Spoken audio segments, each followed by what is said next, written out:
My name is Adam Collings, and we are back for the next episode in our podcast on GA4 migration. We introduced this concept of the four main categories that marketing data fits into, the four main reasons that marketers want their data.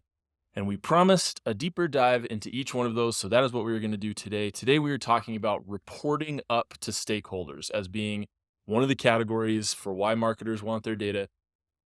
When I think about this, Mike, I think about my time at CR England. We had $1 million a month budget. And so I spent a lot of time reporting up to stakeholders, and it was a lot of disjointed stuff. I was early on in my career and didn't really know a lot about what I was doing, but I'm pulling data out of the different platforms and I'm trying to merge these spreadsheets all together. And it's this huge multi-day thing that I do once a quarter. And in this bigger umbrella, what you're trying to do is defend budgets for existing and upcoming things that you want.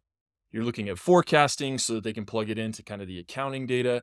You're looking at reporting on initiatives that you might have that are coming to a close or that you're trying to get new budgets on, and any type of data storytelling that you're trying to do to the broader audience. Typically, the data then is a little more polished. It looks a little nicer. But my problem that I always ran into was that I never remembered all of the steps that I was using when I was pulling these spreadsheets out and reformatting the data. So it was like starting over again each time. And that, if I were to sum up my frustration around that, that was kind of my experience there.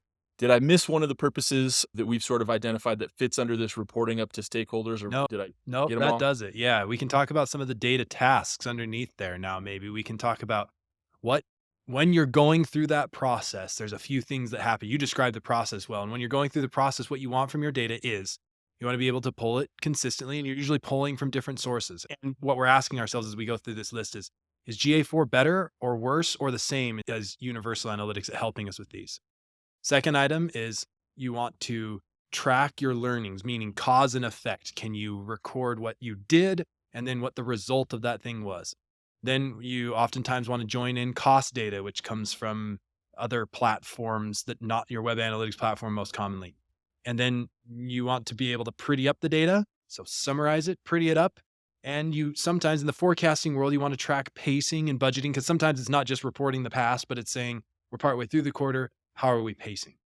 So in each of those categories, GA4 is not very good. Universal Analytics wasn't very good, but GA4 might be a little bit worse in helping out with this job. And the reason it might be a little bit worse is the saving of a customized report and sharing of that report, something you might try to save and remember so that you can use then again in next quarter to prepare an update or next month to prepare an update. That saving and sharing functionality is not as good. GA4 does not have annotations, so it's hard for us to track an input decision at a time point with that and then observe the change after the fact. So UA's annotations were pretty horrible for this stuff anyway, but GA4 doesn't even have them. Joining in cost data is still a pain, and the sharing, not any worse, but still a pain. And then prettying things up, GA4 is less tuned. UA wasn't good at making pretty data displays.